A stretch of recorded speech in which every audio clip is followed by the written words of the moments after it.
اس کی بات سن کر مکی لشکر کے حوصلے پست ہو گئے، عزائم ڈھیلے پڑ گئے۔ چنانچہ ابو سفیان نے ایک قافلے کے ذریعے سے یہ پیغام بھیجا، لوگ تمہارے خلاف ہیں، ان سے ڈرو۔ یہ پیغام انہوں نے اس لیے بھیجا کہ مسلمان ان کی طرف نہ آئیں۔ جہاں تک مسلمانوں کا تعلق ہے، اس دھمکی کا ان پر کوئی اثر نہ ہوا۔ اس دھمکی نے ان کے ایمان کو اور بڑھا دیا۔ اللہ تعالیٰ سورہ آل عمران کی آیت نمبر 178 میں فرماتے ہیں، اس نے ان کے ایمان کو اور بڑھا دیا اور انہوں نے کہا اللہ ہمارے لیے کافی ہے اور وہ بہترین کارساز ہے۔ آگے سورۃ آل عمران آیت نمبر 174 میں فرمایا، چنانچہ وہ اللہ کی رحمت اور فضل کے ساتھ پلٹے، انہیں کسی برائی نے نہ چھوا اور انہوں نے اللہ کی رضامندی کی پیروی کی اور اللہ بڑے فضل والا ہے۔ اس سال یعنی 3 ہجری میں سیدنا حسن رضی اللہ تعالی عنہ پیدا ہوئے۔ نبی کریم صلی اللہ علیہ وآلہ وسلم نے سیدنا عمر رضی اللہ تعالی عنہ کی بیٹی سیدہ حفصہ رضی اللہ تعالی عنہا سے نکاح کیا۔ سیدہ زینب بنت خزیمہ سے بھی نکاح فرمایا، لیکن یہ چند ماہ زندہ رہیں۔ وراثت کا قانون بھی اسی سال نافذ ہوا۔ مشرکہ عورت سے نکاح مسلمانوں کے لیے اب تک جائز تھا، لیکن اس سال حرام قرار پایا۔ احد میں جو مسلمانوں کو وقتی شکست اٹھانا پڑی، اس کے اثرات اچھے نہیں نکلے۔ دشمن دلیر ہو گئے اور وہ کھل کر مد مقابل آ گئے، اور کئی واقعات ایسے پیش آئے جو مسلمانوں کے حق میں بہتر نہیں تھے۔ یہاں ہم ان واقعات کا ذکر کرتے ہیں۔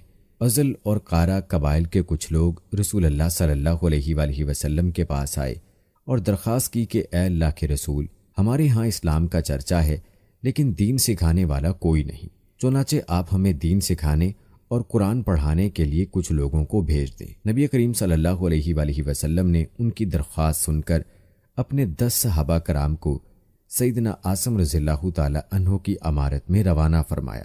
جب یہ لوگ رجیح کے مقام پر پہنچے تو ان لوگوں نے غداری کی اور قبیلہ حزیل کی ایک شاخ بنو لاہیان کو ان پر چڑھا لائے۔ ان کے تقریباً 100 تیر اندازوں نے انہیں ایک ٹیلے پر گھیر لیا۔ پھر انہیں یہ عہد و پیمان دیا کہ اگر وہ لڑے بغیر نیچے اتر آئیں تو وہ انہیں قتل نہیں کریں گے۔ ان کی بات سن کر سیدنا عثمان رضی اللہ تعالی عنہ نے اترنے سے انکار کر دیا اور اپنے ساتھیوں کے ساتھ مل کر جنگ شروع کر دی۔ اس طرح اس جنگ میں 7 صحابہ شہید ہو گئے، 3 باقی رہ گئے۔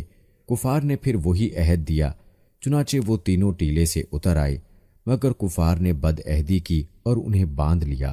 اس پر ان میں سے ایک نے کہا، یہ تم لوگوں کی پہلی بد عہدی ہے، میں تم لوگوں کے ساتھ نہیں جاؤں گا۔ کفار نے انہیں قتل کر دیا اور باقی 2 کو مکہ لے گئے۔ مکہ لے جا کر ان دونوں کو بیچ دیا۔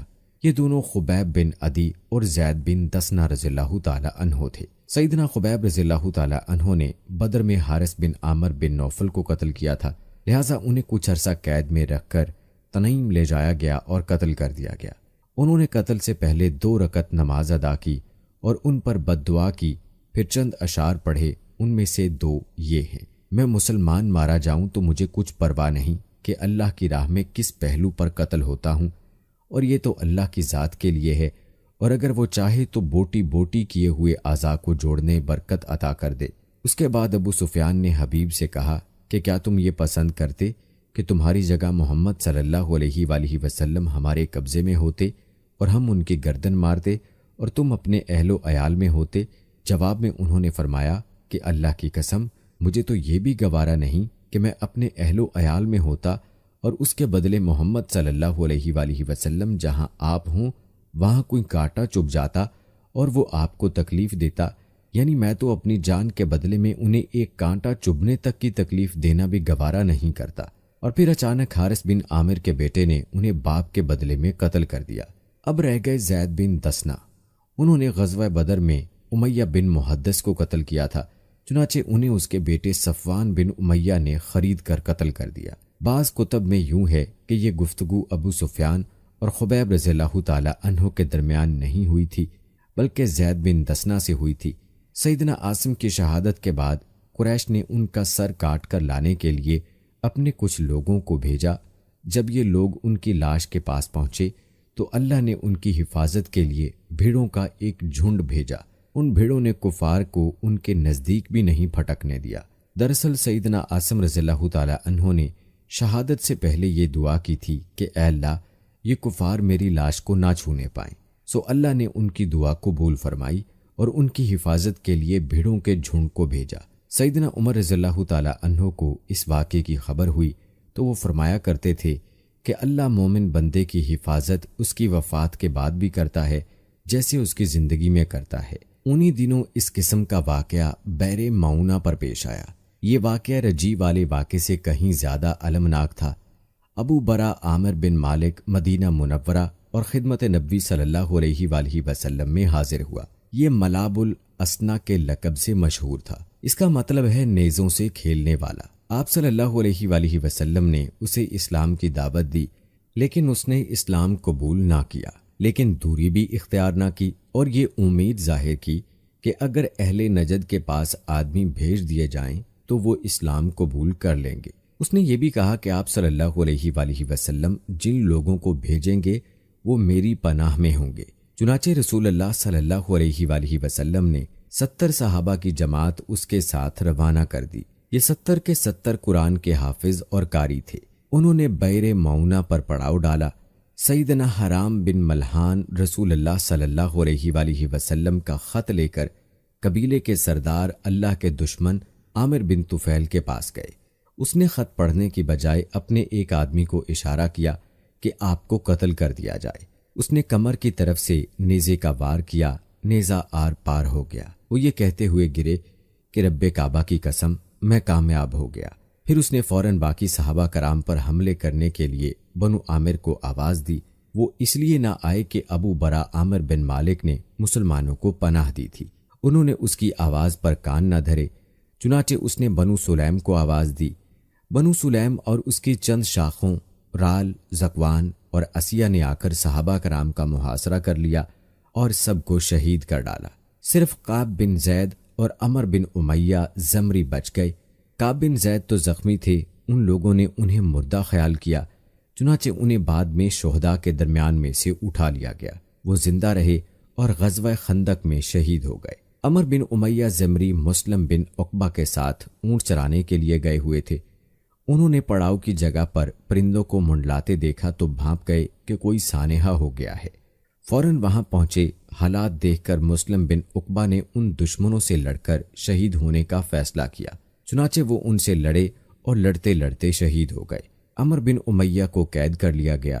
جب عامر بن طفیل کو بتایا کہ ان کا تعلق قبیلہ مضر سے ہے تو عامر نے ان کی پیشانی کے بال کٹوا کر انہیں اپنی ماں کی طرف سے آزاد کر دیا۔ اس کی ماں نے ایک گردن آزاد کرنے کی منت مانی تھی۔ عمر بن امیہ مدینہ منورہ کی طرف روانہ ہوئے۔ راستے میں قرقرہ نامی ایک مقام پر پہنچے تو بنو کلاب کے 2 آدمی ملے۔ عمر بن امیہ نے انہیں دشمن کے آدمی خیال کیا اور قتل کر دیا، حالانکہ ان کے پاس رسول اللہ صلی اللہ علیہ وآلہ وسلم کی طرف سے عہد موجود تھا۔ چنانچہ جب یہ مدینہ منورہ پہنچے اور اس واقعے کی اطلاع دی تو رسول اللہ صلی اللہ علیہ وآلہ وسلم نے فرمایا، تم نے 2 ایسے آدمیوں کو قتل کیا ہے جن کی دیت مجھے دینا ہوگی۔ اللہ کے رسول صلی اللہ علیہ وآلہ وسلم کو واقع رجی اور بئر معونہ سے بہت رنج پہنچا۔ یہ دونوں حادثے ایک ہی مہینے یعنی صفر 4 ہجری میں پیش آئے تھے، اور کہا جاتا ہے کہ دونوں حادثوں کی خبر آپ صلی اللہ علیہ وآلہ وسلم کو ایک ہی رات پہنچی تھی۔ آپ صلی اللہ علیہ وآلہ وسلم نے ان قاتلوں پر 30 دن تک نماز فجر میں بد دعا فرمائی، یہاں تک کہ اللہ تعالیٰ نے ان شہداء کی طرف سے یہ پیغام نازل کیا، ہماری قوم کو ہماری طرف سے یہ بات پہنچا دیں کہ ہم اپنے رب سے ملے تو وہ ہم سے راضی ہے اور ہم اس سے راضی ہیں۔ اس کے بعد آپ صلی اللہ علیہ وآلہ وسلم نے غم ترک کر دیا۔ عمر بن امیہ زمری نے جب واپس آ کر بنو کلاب کے 2 آدمیوں کے قتل کی اطلاع دی تو رسول اللہ صلی اللہ علیہ وآلہ وسلم چند صحابہ کرام کے ساتھ بنو نذیر کے پاس تشریف لے گئے تاکہ معاہدے کے مطابق دونوں مقتولین کی دیت میں مدد کریں۔ انہوں نے آپ صلی اللہ علیہ وآلہ وسلم سے کہا، ابو القاسم، ہم ایسا ہی کریں گے، آپ تشریف رکھیے، ہم آپ کی ضرورت پوری کیے دیتے ہیں۔ ان لوگوں نے آپ صلی اللہ علیہ وآلہ وسلم کو ایک دیوار کے نیچے بٹھایا۔ آپ صلی اللہ علیہ وآلہ وسلم دیوار سے ٹیک لگا کر بیٹھ گئے۔ ادھر یہود جمع ہوئے، ان پر شیطان سوار تھا۔ انہوں نے باہم مشورہ کیا اور کہا کہ ہم میں سے کون ہے جو اس بھاری پتھر کو اوپر لے جا کر آپ صلی اللہ علیہ وآلہ وسلم کے سر پر گرا دے۔ اس پر ایک بدبخت ترین یہودی عمر بن جہش اٹھا اور اس نے کہا کہ یہ کام میں کروں گا۔ پھر اس نے پتھر اٹھایا اور اسے اوپر کی طرف لے چلا۔ ادھر جبرائیل علیہ السلام نے آ کر نبی کریم صلی اللہ علیہ وآلہ وسلم کو ان کے ارادے کی خبر کر دی۔ چنانچہ آپ صلی اللہ علیہ وآلہ وسلم تیزی سے اٹھے اور مدینہ منورہ چلے آئے۔ بعد میں صحابہ کرام بھی آپ سے آ ملے۔ آپ نے انہیں سازش سے آگاہ فرمایا۔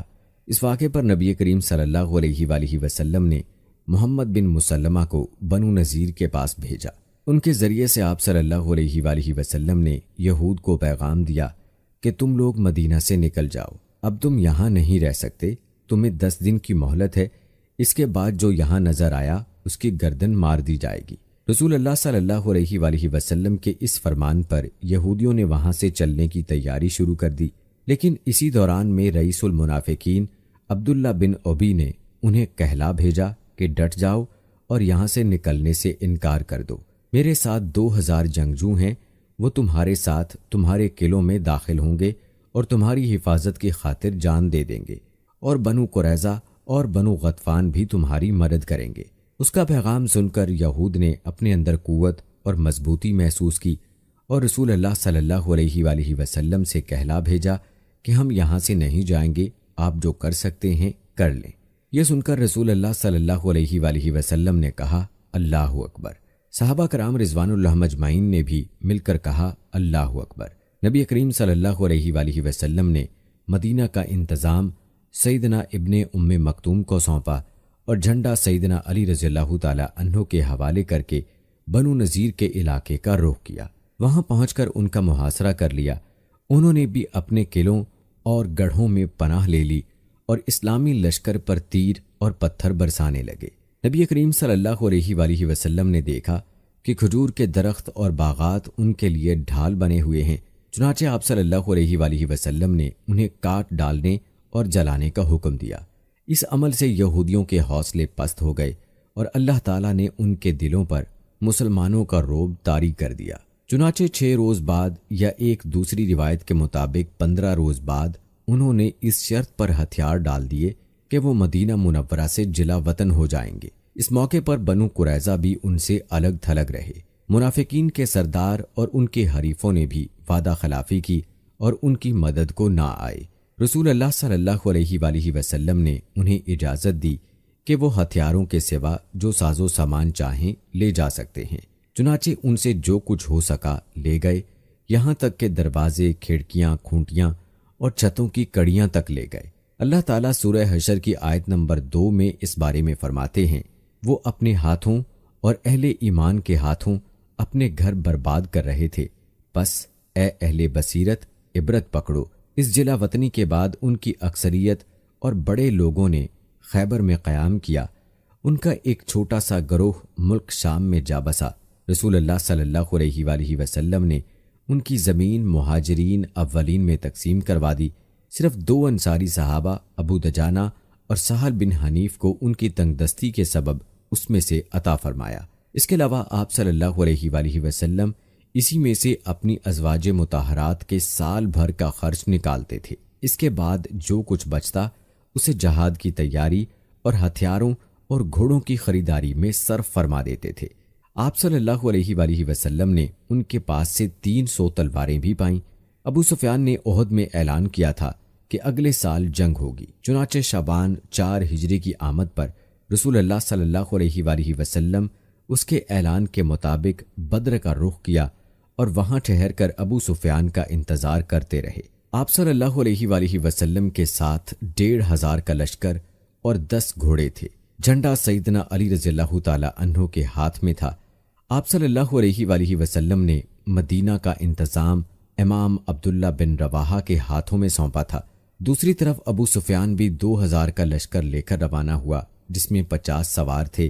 مرہ الزہران پہنچ کر موسنا نام کے چشمے پر پڑاؤ ڈالا، لیکن شروع ہی سے ان پر رعب طاری تھا۔ واپسی کے بہانے سوچنے لگا۔ بالآخر یہاں پہنچ کر اس نے اپنے ساتھیوں سے کہا، جنگ اس وقت مناسب ہوتی ہے جب شادابی ہو اور ہریالی ہو، تاکہ جانور چر سکیں اور تم بھی دودھ پی سکو۔ اس وقت خشک سالی ہے، لہٰذا میں تو واپس جا رہا ہوں، تم بھی واپس چلے جاؤ۔ اس پر پورا لشکر بغیر کسی مخالفت کے واپس چلا گیا۔ مسلمانوں کو جب ان کے واپس ہونے کی خبر ملی تو انہوں نے اپنا سامان تجارت فروخت کیا، خوب نفع کمایا اور اس شان سے واپس لوٹے کہ ہر دشمن پر ان کی دھاک بیٹھ چکی تھی اور ہر طرف امن و امان قائم ہو چکا تھا۔ چنانچہ 1 سال سے زیادہ عرصہ گزر گیا اور دشمنوں کو کچھ کرنے کی جرأت نہ ہوئی۔ اسی وجہ سے رسول اللہ صلی اللہ علیہ وآلہ وسلم کو آخری حدود تک امن پھیلانے کا موقع ملا۔ چنانچہ ربیع الاول 5 ہجری کو ڈاکوؤں کی سرکوبی کے لیے دومت الجندل تشریف لے گئے اور یوں ہر طرف امن و امان قائم ہو گیا۔ بنو نذیر مدینہ منورہ سے نکلنے کو تو نکل گئے، مگر خیبر پہنچ کر انہوں نے اپنی سازشوں کا جال سارے عرب میں پھیلا دیا۔ ان کے رئیسوں نے مکے جا کر قریش کو آمادہ کیا، قبیلہ غطفان کو خیبر کی آدھی پیداوار کا لالچ دے کر اپنے ساتھ ملا لیا۔ بنی اسد ان کے حریف تھے، وہ بھی اٹھ کھڑے ہوئے۔ سب ملا کر 10,000 کا لشکر مدینہ منورہ کی طرف روانہ ہوا۔ جب نبی کریم صلی اللہ علیہ وآلہ وسلم کو ان کی چڑھائی کی خبر ملی تو آپ صلی اللہ علیہ وآلہ وسلم نے صحابہ کرام سے مشورہ کیا۔ سیدنا سلمان فارسی رضی اللہ تعالی عنہ نے مشورہ دیا کہ شہر کے 3 اطراف میں دشوار گزار پہاڑ، مکانات اور کھجوروں کے گھنے باغات ہیں جو پناہ کا کام دیتے ہیں۔ صرف شمالی سمت کھلی ہے، اگر وہاں خندق کھود دی جائے تو شہر پر حملہ روکا جا سکتا ہے۔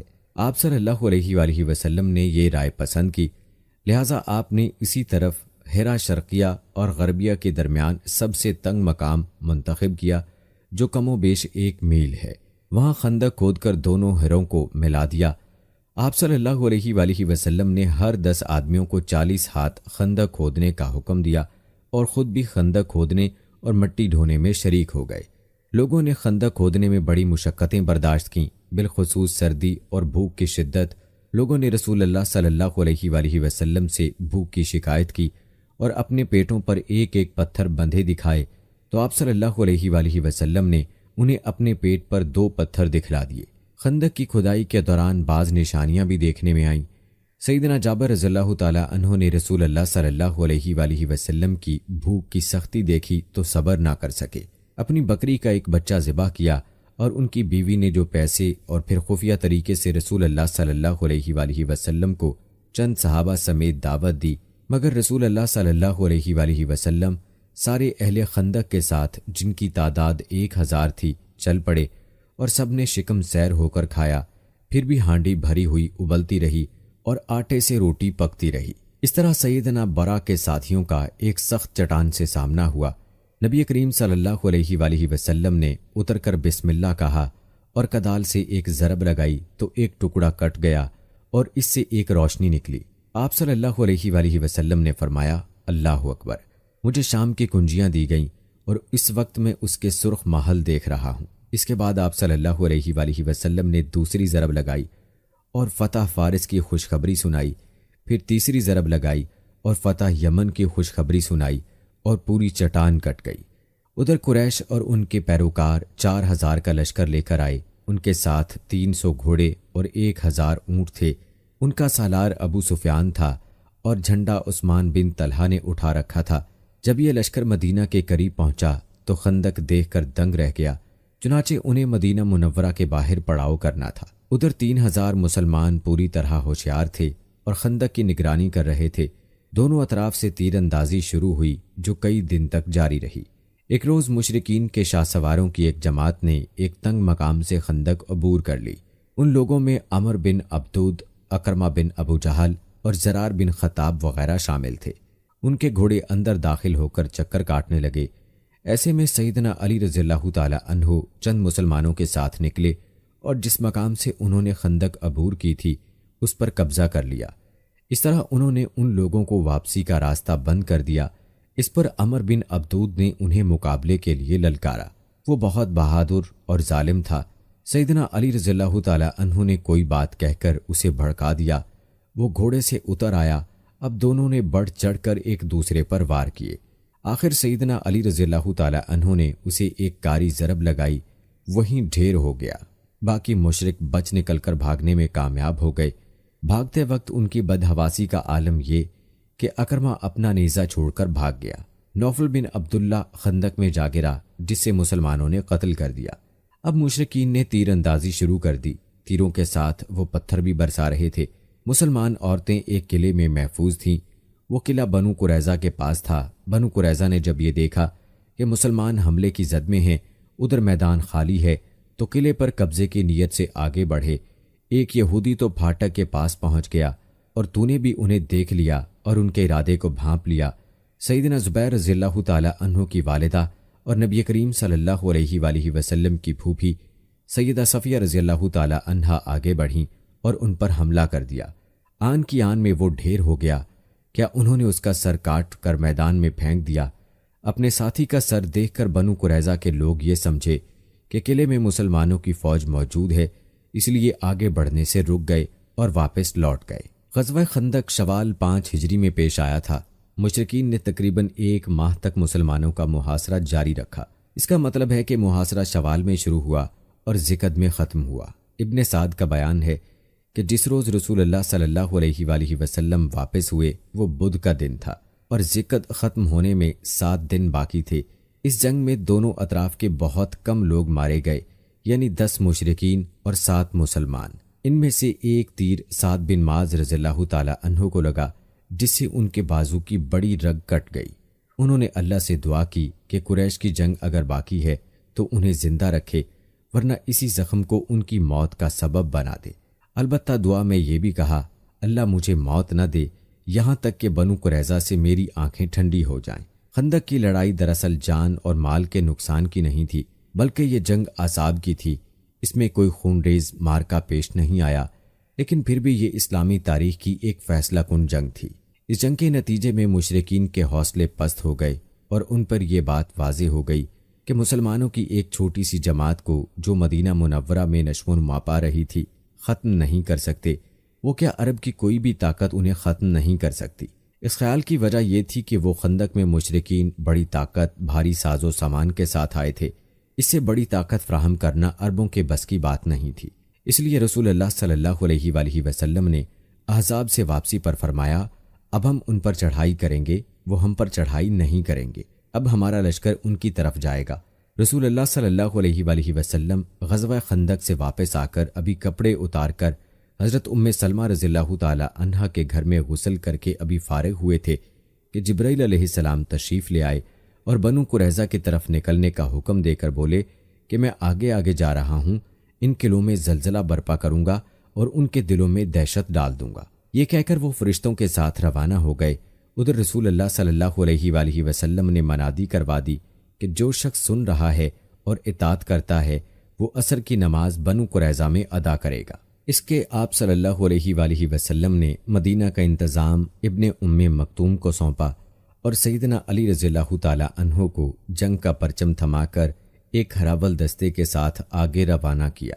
بنو قریظہ نے انہیں دیکھا تو نبی کریم صلی اللہ علیہ وآلہ وسلم کو برا بھلا کہنے لگے، مذاق اڑانے لگے۔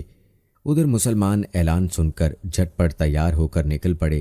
بعض لوگ ابھی راستے میں تھے کہ عصر کا ٹائم ہو گیا، چنانچہ کچھ نے وہیں نماز پڑھ لی اور کچھ نے بنو قریظہ جا کر نماز پڑھی۔ رسول اللہ صلی اللہ علیہ وآلہ وسلم بھی مہاجرین اور انصار کے ساتھ نکلے۔ آپ نے بنو قریظہ کے دیار میں پہنچ کر ایک کنویں پر پڑاؤ ڈالا۔ اللہ تعالیٰ نے بنو قریظہ کے دلوں پر ایسا رعب طاری کیا کہ وہ اپنے قلعوں اور گڑیوں سے ہی نکل نہ سکے۔ مسلمانوں نے سختی سے محاصرہ جاری رکھا۔ جب یہود نے دیکھا کہ محاصرہ طول پکڑتا جا رہا ہے تو سوچا کہ اپنے بعض مسلمان حریفوں سے مشورہ کریں، چنانچہ انہوں نے رسول اللہ صلی اللہ علیہ وآلہ وسلم سے درخواست کی کہ وہ ابو لبابہ کو بھیج دیں تاکہ ان سے مشورہ کر لیا جائے۔ آپ نے ابو لبابہ کو بھیج دیا۔ ان کو دیکھ کر مرد حضرات ان کی طرف دوڑ پڑے، عورتیں اور بچے ان کو دیکھ کر دھاڑیں مار کر رونے لگے۔ اس کیفیت کو دیکھ کر ابو لبابہ رضی اللہ تعالی عنہ پر رکت طاری ہو گئی۔ اس پر یہود نے کہا کہ کیا آپ مناسب سمجھتے ہیں کہ ہم محمد صلی اللہ علیہ وآلہ وسلم کے فیصلے پر ہتھیار ڈال دیں؟ انہوں نے کہا ہاں یہی کرنا چاہیے۔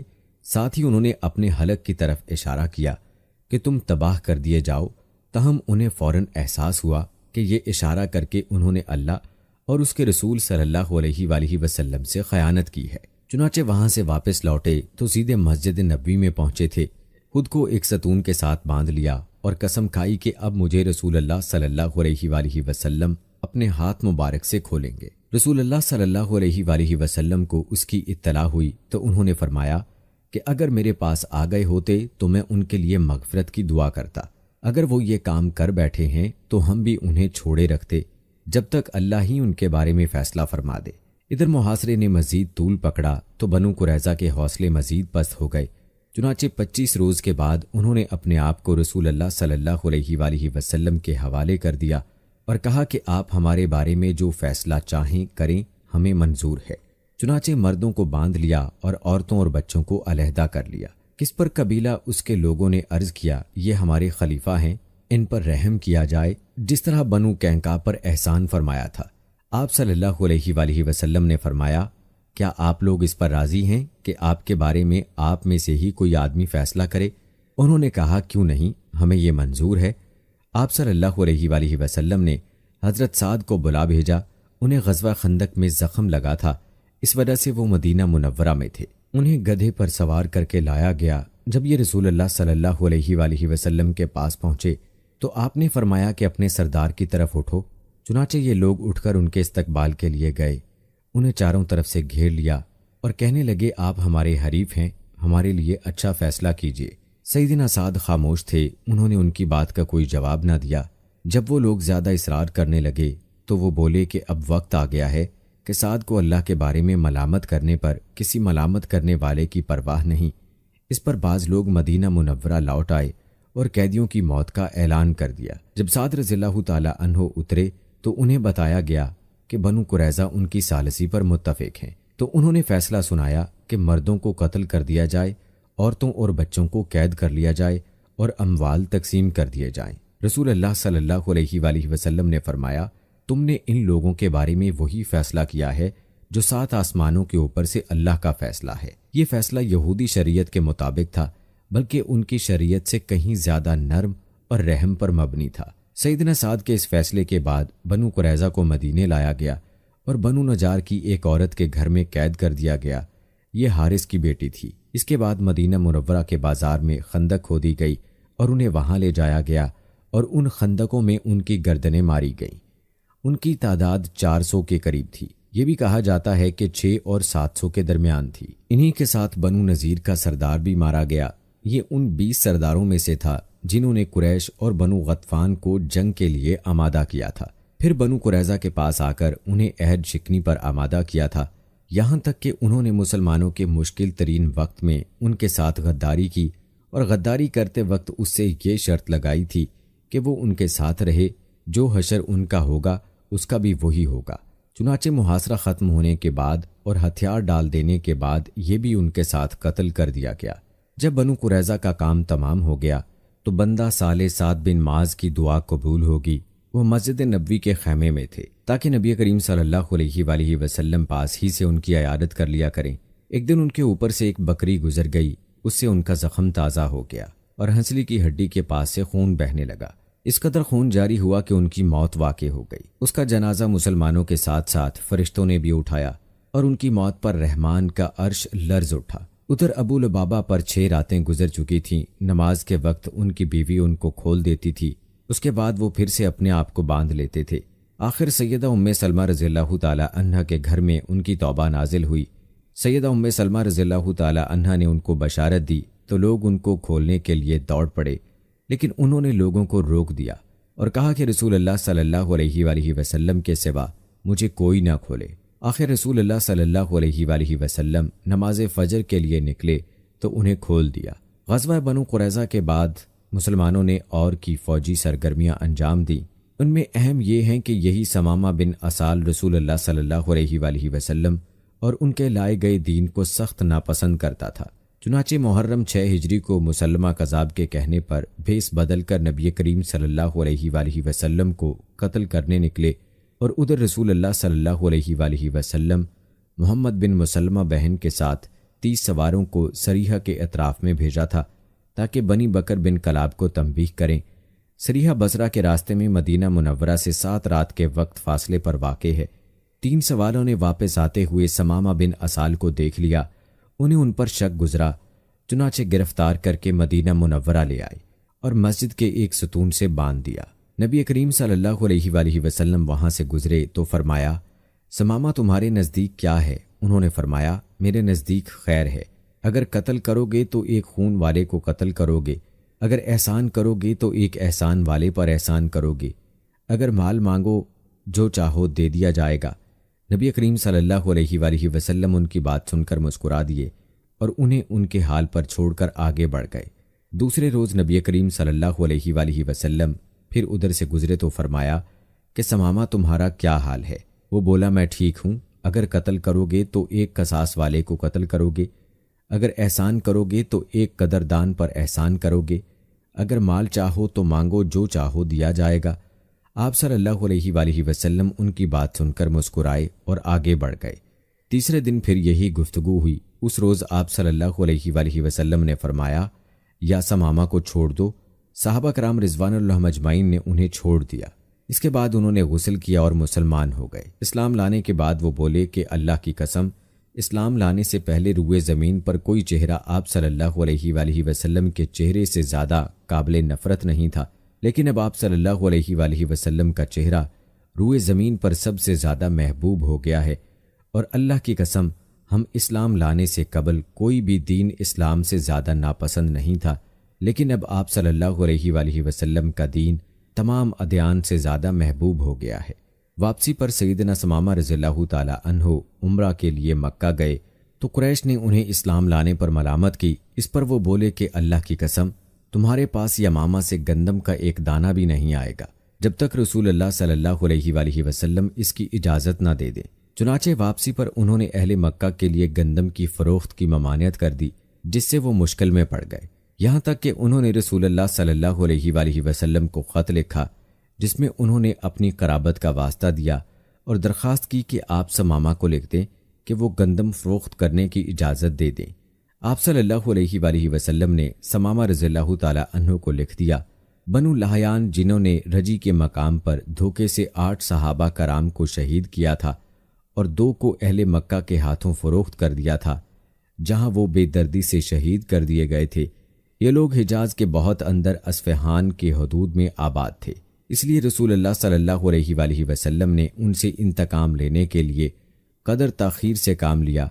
جب کفار کے مختلف گروہوں میں پھوٹ پڑ گئی اور آپ دشمنوں سے کسی قدر مطمئن ہو گئے تو آپ مدینہ منورہ کا انتظام ابن ام مکتوم رضی اللہ تعالی عنہ کو سونپ کر 200 صحابہ اور 20 گھوڑوں کے ساتھ ربیع الاول 6 ہجری کو بنو لحیان کا رخ کیا اور یلغار کرتے ہوئے بطن غران تک پہنچ گئے۔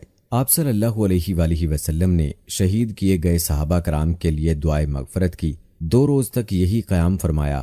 ادھر بنو لحیان کو آپ صلی اللہ علیہ وآلہ وسلم کی آمد کی خبر ہو گئی، وہ پہاڑوں کی طرف بھاگ گئے، ان کا ایک بھی آدمی ہاتھ نہ آ سکا۔ پھر آپ نے اصفہان کا قصد کیا اور 10 صحابہ کا دستہ بنا کر روانہ کیا تاکہ قریش ان کی آمد کا سبب سن کر مرعوب ہو جائیں۔ اس کے بعد آپ صلی اللہ علیہ وآلہ وسلم 14 دن وہاں گزار کر واپس مدینہ منورہ تشریف لے آئے۔ جمادی الاول 6 ہجری میں رسول اللہ صلی اللہ علیہ وآلہ وسلم نے حضرت زید بن حارثہ رضی اللہ تعالی عنہ کو 170 سواروں کے ساتھ روانہ فرمایا۔ اس قافلے کو روانہ کرنے کا مقصد یہ تھا کہ وہ شام سے آنے والے ایک قریشی قافلے کو پکڑیں۔ اس قافلے کا سردار رسول اللہ صلی اللہ علیہ وآلہ وسلم کی صاحبزادی سیدہ زینب رضی اللہ تعالی عنہا کے شوہر عاص بن ربیعہ تھے۔ اس مہم میں قریش کے ایک قافلے کا مال ہاتھ آیا، لیکن ابو العاص بھاگ نکلنے میں کامیاب ہو گئے اور سیدھے مدینہ منورہ جا پہنچے، جہاں انہوں نے سیدہ زینب کی پناہ لی اور ان سے کہا کہ رسول اللہ صلی اللہ علیہ وآلہ وسلم سے کہیں آپ قافلے کا سامان واپس کر دیں۔ سیدہ زینب رضی اللہ تعالی عنہا نے سفارش کی تو رسول اللہ صلی اللہ علیہ وآلہ وسلم نے چھوٹی بڑی ہر چیز واپس کر دی۔ اب سارا سامان لے کر مکہ پہنچے اور امانتیں ان کے مالکوں کے حوالے کی، پھر مسلمان ہو کر مدینہ منورہ آ گئے۔ نبی کریم صلی اللہ علیہ وآلہ وسلم نے پہلے ہی نکاح کے سبب سیدہ زینب رضی اللہ تعالی عنہا کو انہیں واپس کر دیا۔ یہ واپسی 3 سال سے کچھ زیادہ عرصہ بعد ہوئی تھی۔ رسول اللہ صلی اللہ علیہ وآلہ وسلم کے پاس اس دوران کچھ ایسی خبریں آئیں کہ آپ صلی اللہ علیہ وآلہ وسلم بنو مستلق کے لیے تشریف لے گئے۔ یہ غزوہ 5 ہجری یا 6 ہجری میں ہوا۔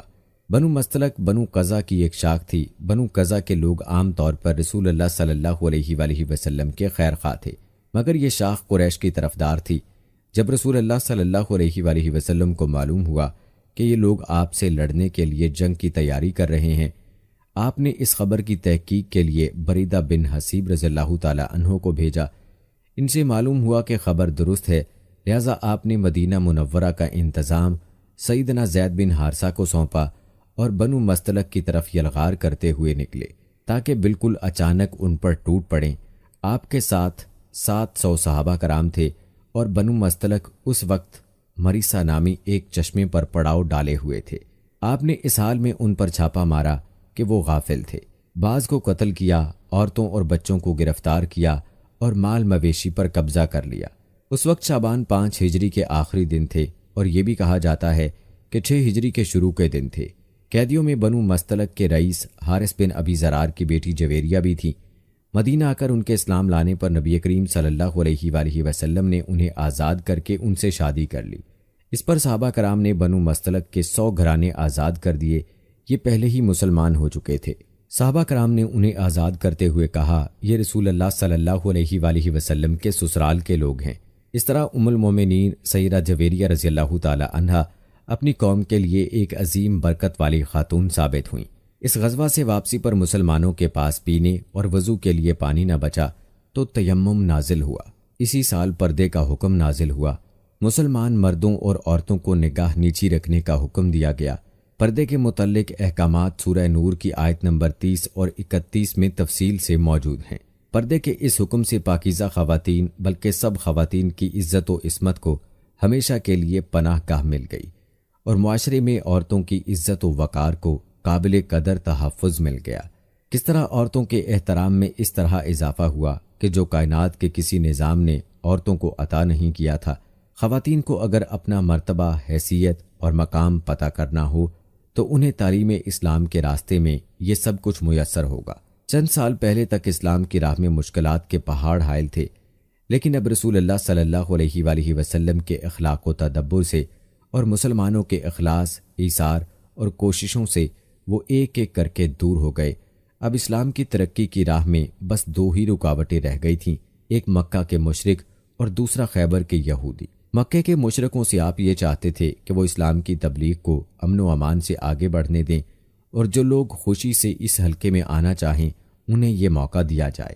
مکہ مکرمہ میں غریب اور کمزور عورتوں، بچوں اور بے بس مسلمان مردوں کو جو نظر بند کر رکھا ہے، مدینہ منورہ آنے دیا جائے۔ مسلمانوں کو مکہ آنے جانے اور خانہ کعبہ کے طواف اور حج کی آزادی مل جائے۔ دوسری طرف رسول اللہ صلی اللہ علیہ وآلہ وسلم خیبر کے یہود سے صرف یہ چاہتے تھے کہ وہ اسلام کی طاقت کو تسلیم کر لیں۔ یہ دونوں رکاوٹیں اس سال کے دوران صلح حدیبیہ اور یہود کے مکمل خاتمے سے دور ہو گئیں۔ مہاجرین کو مکہ چھوڑے قریباً 6 سال بیت گئے تھے۔ کچھ لوگ کعبہ کی زیارت کو بہت ترس رہے تھے اور کچھ اپنے رشتہ داروں سے ملنے کے لیے بے چین تھے۔ دونوں جذبے فطری تھے۔ ہجرت کے مقدس فریضے نے اس فطری جذبے کو دبا دیا تھا۔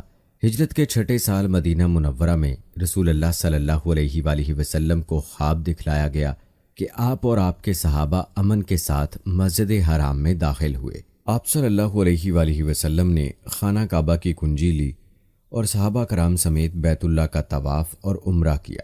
پھر کچھ لوگوں نے سروں کو منڈوایا اور کچھ لوگوں نے قصر کروایا۔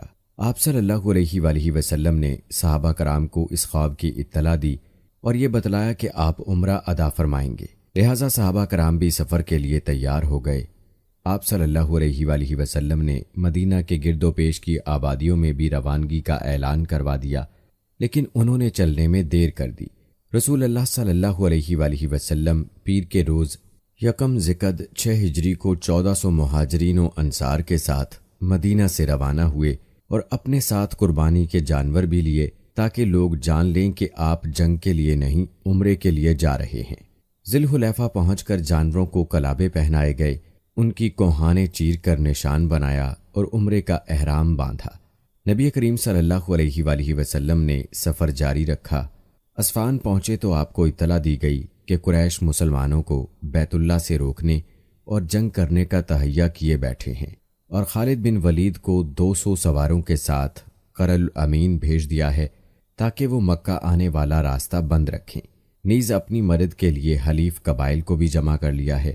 اس پر رسول اللہ صلی اللہ علیہ وآلہ وسلم نے صحابہ کرام سے مشورہ کیا کہ کیا کریں، یہ حلیف قبائل جو جمع ہوئے ہیں ان کے گھروں پر حلہ بول دیں یا سیدھے بیت اللہ جائیں اور جو روکیں اس سے لڑ پڑیں۔ سیدنا ابو بکر صدیق رضی اللہ تعالیٰ عنہ نے کہا کہ ہم عمرہ کرنے آئے ہیں، لڑنے نہیں، لہٰذا جو ہمارے اور بیت اللہ کے درمیان رکاوٹ بنے گا ہم اس سے لڑیں گے۔ رسول اللہ صلی اللہ علیہ وآلہ وسلم نے اس رائے کو پسند فرمایا۔ ادھر خالد بن ولید رضی اللہ تعالیٰ عنہ نے مسلمانوں کو ظہر کی نماز میں رکوع اور سجدہ کرتے دیکھا تو کہا کہ یہ لوگ غافل تھے، ہم نے حملہ کیا ہوتا تو انہیں مار دیا ہوتا۔ پھر انہوں نے طے کیا کہ عصر کی نماز کے دوران حملہ کریں گے، لیکن اللہ نے ظہر اور عصر کے دوران نماز جنگ کا حکم نازل فرمایا۔ اس حکم میں وضاحت کی گئی کہ مسلمان جنگ کے دوران کس طرح نماز ادا کریں۔ اس طرح خالد بن ولید کے ہاتھ سے یہ موقع بھی جاتا رہا۔ رسول اللہ صلی اللہ علیہ وآلہ وسلم نے اس راستے کو چھوڑ کر ایک دوسرا راستہ اختیار کیا اور مکے سے نیچے داہنے ہاتھ چل کر حدیبیہ کے پاس پہنچ گئے۔ وہاں پہنچے تو آپ کی اونٹنی بیٹھ گئی، لوگوں نے اسے اٹھانے کی کوشش کی تو بھی وہ نہ اٹھی۔ آپ لوگوں نے کہا کہ قصوہ اڑ گئی ہے۔ اس پر رسول اللہ صلی اللہ علیہ وآلہ وسلم نے فرمایا کہ قصوہ اڑی نہیں اور نہ یہ اس کی عادت ہے، بلکہ اسے اس ہستی نے روک رکھا ہے جس نے ہاتھی کو روک رکھا تھا۔ پھر آپ صلی اللہ علیہ وآلہ وسلم نے فرمایا، اللہ کی قسم یہ لوگ مجھ سے کسی ایسے معاملے کی طلب نہیں کریں گے جس میں اللہ کی حرمتوں کی تعظیم کر رہے ہوں، مگر میں اسے ضرور تسلیم کروں گا۔ اس کے بعد آپ نے اونٹنی کو ڈانٹا تو وہ اچھل کھڑی ہوئی۔ پھر آپ نے آگے بڑھ کر حدیبیہ میں پڑاؤ ڈالا۔ اس کے بعد بدیل بن ورقہ قضا کی ایک جماعت کے ساتھ آیا۔ یہ لوگ رسول اللہ صلی اللہ علیہ وآلہ وسلم کے خیر خواہ تھے۔ اس نے بتایا کہ قریش آپ کو قتل کرنے اور آپ کو بیت اللہ سے روکنے کا قصد کیے بیٹھے ہیں۔ آپ نے اس سے فرمایا کہ ہم صرف عمرہ کرنے آئے ہیں، لڑائی کے لیے نہیں آئے، اور ہم صلح کرنے کے لیے تیار ہیں، لیکن اگر قریش نے لڑائی پر ہی اصرار کیا تو ہم اس وقت تک لڑیں گے جب تک میرا سر تن سے جدا نہیں ہو جاتا یا اللہ کا حکم نازل نہیں ہو جاتا۔ بدیل نے واپس پلٹ کر یہ بات قریش کو بتائی۔ انہوں نے مکرز بن حفص کو بھیجا، آپ نے اس سے بھی وہی بات کہی جو بدیل سے کہی تھی۔ اس کے بعد قریش نے حلیف قبائل کے سردار حلیس بن القما کو بھیجا۔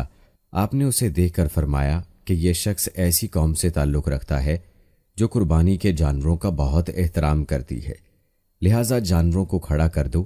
صحابہ کرام نے جانوروں کو کھڑا کر دیا اور خود بھی لبیک پکارتے ہوئے اس کا استقبال کیا۔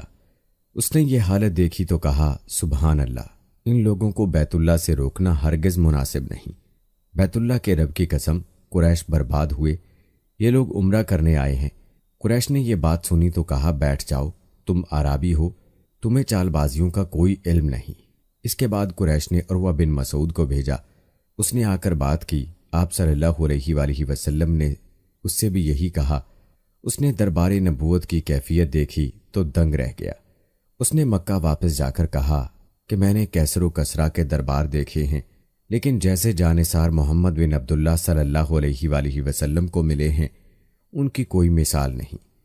ان کے نبی جب وضو کرتے ہیں تو یہ لوگ وضو کا پانی زمین پر نہیں گرنے دیتے۔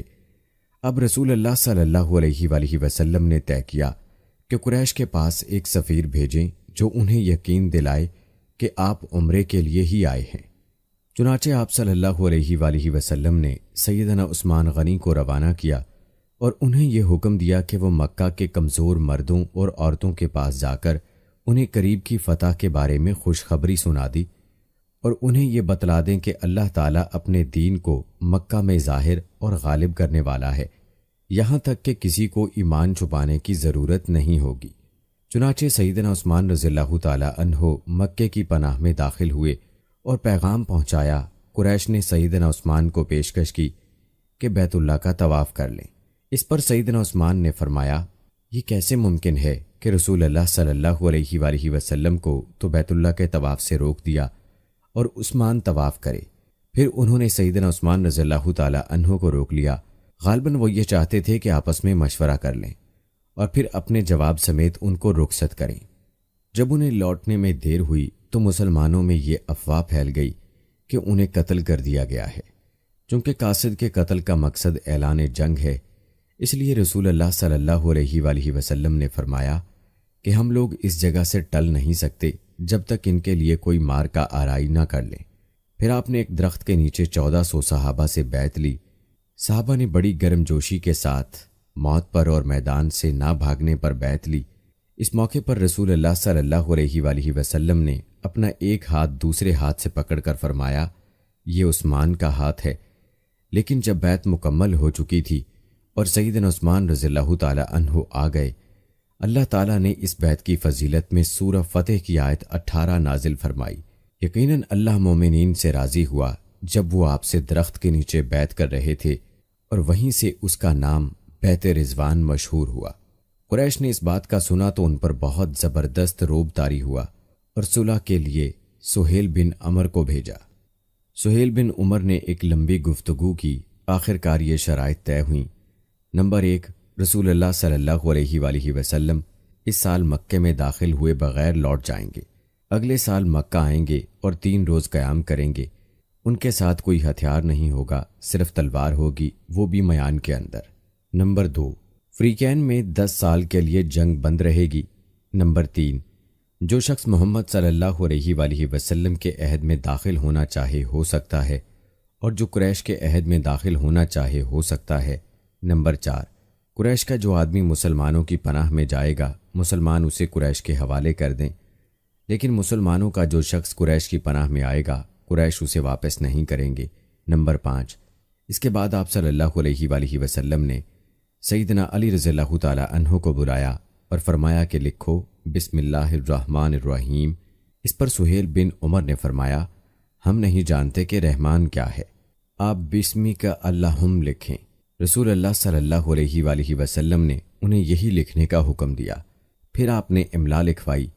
یہ وہ بات ہے جس پر محمد صلی اللہ علیہ وآلہ وسلم نے مصالحت کی ہے۔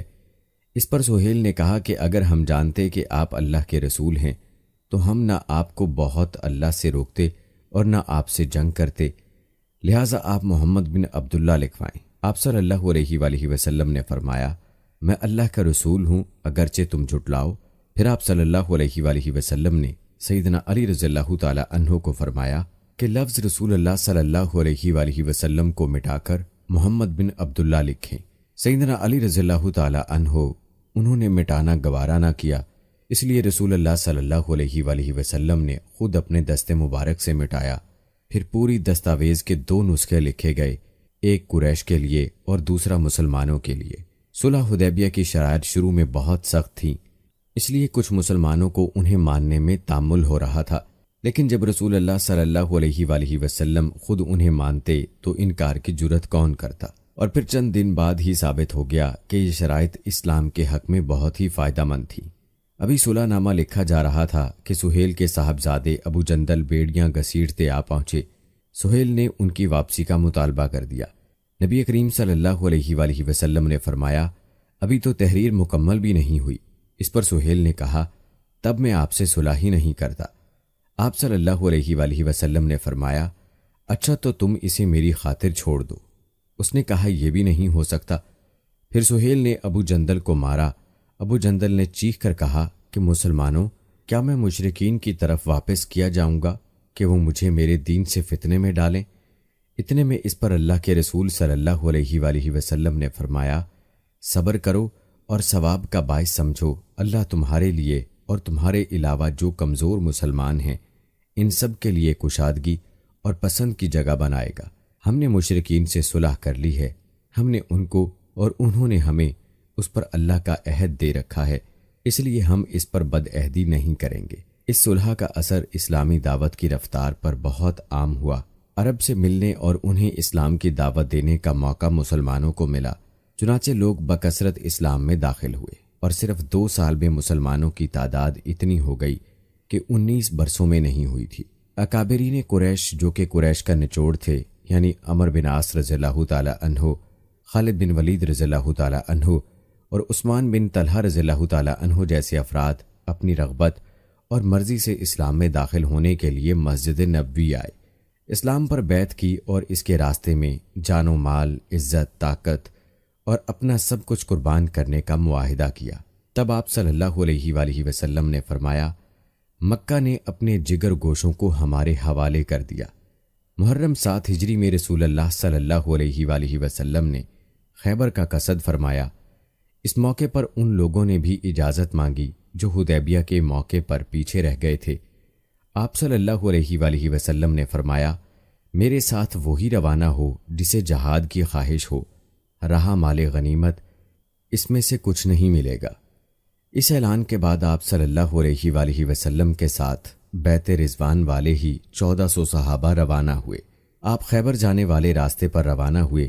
قریباً نصف راستہ طے کرنے کے بعد آپ نے دوسرا راستہ اختیار فرمایا جو ملک شام سے خیبر پہنچاتا تھا۔ اس سے آپ کا مقصد یہ تھا کہ یہودیوں کا ملک شام کی طرف بھاگنے کا راستہ بند کر دیا جائے۔ اپنے سفر کی آخری رات خیبر کے پاس گزاری، مگر یہودی بے خبر رہے۔ پھر فجر کی نماز اندھیرے میں پڑھی اور سوار ہو کر خیبر کا رخ کیا۔ ادھر یہود بے خبر ہو کر اپنے پھاوڑے اور کلہاڑیاں لے کر کھیتی کے لیے نکلے۔ انہوں نے اچانک لشکر کو سامنے دیکھا تو چیختے ہوئے واپس بھاگے۔ اللہ کی قسم، محمد صلی اللہ علیہ وآلہ وسلم لشکر لے کر آ گئے۔ نبی کریم صلی اللہ علیہ وآلہ وسلم نے فرمایا، اللہ اکبر، خیبر تباہ ہوا۔ جب ہم کسی قوم کے میدان میں اتر جاتے ہیں تو ڈر آئے ہوئے لوگوں کی صبح تباہ ہو جاتی ہے۔ خیبر مدینہ منورہ سے 171 کلومیٹر شمال میں واقع ہے۔ اس وقت اس کی آبادی 3 حصوں میں بٹی ہوئی تھی، ایک نطات، دوسرے قتیبہ اور تیسرے شک۔ نطات میں 3 قلعے تھے، حسن نام، حسن صعب بن معاذ اور حسن قلعہ زبیر۔ شک میں 2 قلعے تھے، حسن ابی اور حسن نزار، اور قتیبہ میں 3 قلعے تھے، حسن کموس، حسن وطی، حسن سلالم۔ ان کے علاوہ خیبر میں مزید قلعے اور گڑیاں بھی تھیں، مگر وہ چھوٹی تھیں اور طاقت اور حفاظت میں ان کے ہم پلہ نہیں تھیں۔ رسول اللہ صلی اللہ علیہ وآلہ وسلم نے نطات کے قلعوں کے مشرق میں تیر اندازوں کی پہنچ بچپن سے دور پڑاؤ ڈالا اور نام محاصرے سے جنگ کا آغاز کیا۔ یہ بہت بلند، مضبوط اور مشکل چڑھائی والا قلعہ تھا اور یہود کی پہلی دفاعی لائن کی حیثیت رکھتا تھا۔ اسی میں ان کا شہزور بہادر مرہب بھی تھا۔ یہ 1000 مردوں کے برابر مانا جاتا تھا۔ چند روز تک فریقین کے درمیان تیر اندازی ہوئی۔ نبی کریم صلی اللہ علیہ وآلہ وسلم نے فتح کی بشارت دیتے ہوئے فرمایا کہ کل میں جھنڈا ایسے شخص کو دوں گا جو اللہ اور اس کے رسول صلی اللہ علیہ وآلہ وسلم سے محبت رکھتا اور جس سے اللہ اور اس کے رسول صلی اللہ علیہ وآلہ وسلم محبت رکھتے ہیں۔ آپ صلی اللہ علیہ وآلہ وسلم کی بات سن کر تمام انصار اور مہاجرین نے اس آرزو میں رات گزاری کہ جھنڈا اسے دیا جائے۔ صبح ہوئی تو آپ نے فرمایا کہ علی کہاں ہے؟ صحابہ کرام نے فرمایا ان کی آنکھ آئی ہوئی ہے۔ آپ صلی اللہ علیہ وآلہ وسلم نے انہیں بلا بھیجا۔ وہ آئے تو آپ صلی اللہ علیہ وآلہ وسلم نے ان کی آنکھ پر لعاب دہن لگایا اور دعا فرمائی۔ وہ اسی وقت شفایاب ہو گئے، گویا انہیں کوئی تکلیف تھی ہی نہیں۔ آپ صلی اللہ علیہ وآلہ وسلم نے انہیں جھنڈا دیا اور فرمایا کہ جنگ سے پہلے انہیں اسلام کی دعوت دو۔ ادھر یہود نے اپنی عورتیں اور بچے مجھے شک کے قلعے میں بھیج دیے تھے اور اس صبح طے کیا تھا کہ کھلے میدان میں جنگ کریں گے۔ چنانچہ جب سیدنا علی رضی اللہ تعالی عنہ ان کے پاس پہنچے تو انہیں جنگ کے لیے تیار پایا۔ آپ نے انہیں اسلام کی دعوت دی تو انہوں نے صاف انکار کر دیا۔ مرہب نے فخر اور غرور سے تلوار لہرائی اور آپ نے مقابلے میں کسی کو بھی آنے کے لیے للکارا۔ اس کے بعد اس نے یہ شعر پڑھا، خیبر جانتا ہے میں مرہب ہوں، ہتھیار کوشش بہادر اور کجرے پیکار، جب جنگ و جدل شعلہ زن ہوں۔ اس کے مقابلے میں سیدنا عمر رضی اللہ تعالی عنہ نمودار ہوئے اور یہ شعر پڑھا، خیبر جانتا ہے کہ میں عامر ہوں، ہتھیار پوش، شہزور اور جنگجو۔ پھر دونوں نے ایک دوسرے پر وار کیا۔ مرہب کی تلوار سیدنا عامر کی ڈھال میں پھنس گئی۔ انہوں نے چاہا کہ اپنی تلوار اس کی پنڈلی پر ماری، لیکن ان کی تلوار چھوٹی تھی، اس کی پنڈلی پر لگنے کی بجائے پلٹ کر ان کے گھٹنے پر آ لگی۔ بعد میں انہوں نے اسی چوٹ سے انتقال کیا۔ نبی کریم صلی اللہ علیہ وآلہ وسلم نے سیدنا عمر رضی اللہ تعالی عنہ کے لیے فرمایا کہ ان کے لیے دگنا اجر ہے۔ ان جیسا کوئی بہادر نہیں تھا، کم ہی روئے زمین پر ان جیسا کوئی عرب تھا۔ سیدنا عمر رضی اللہ تعالی عنہ کے زخمی ہو جانے کے بعد سیدنا علی رضی اللہ تعالی عنہ مرہب کے مقابلے پر آئے۔ آپ یہ شعر پڑھ رہے تھے کہ میری ماں نے میرا نام حیدر یعنی شیر رکھا ہے، جنگل کے شیر کی طرح خوفناک۔ اس کے بعد مرہب کے سر پر تلوار سے ایسا وار کیا کہ وہیں ڈھیر ہو گیا۔ اس کے بعد مرہب کے بھائی یاسر نے نکل کر مقابلے کی دعوت دی۔ اس کے مقابلے میں سیدنا زبیر بن عوام نکلے اور اسے اس کے بھائی کے پاس پہنچا دیا۔ پھر گھمسان کی لڑائی چھڑ گئی، بہت سے یہودی مارے گئے، جس سے ان کے حوصلے پست ہو گئے اور وہ مورچے چھوڑ کر بھاگ گئے۔ مسلمانوں نے ان کا پیچھا اور بزور قلعے میں داخل ہو گئے۔ یہود اس قلعے سے نکل کر اس کے ساتھ والے قلعے میں داخل حسن صوب میں داخل ہو گئے۔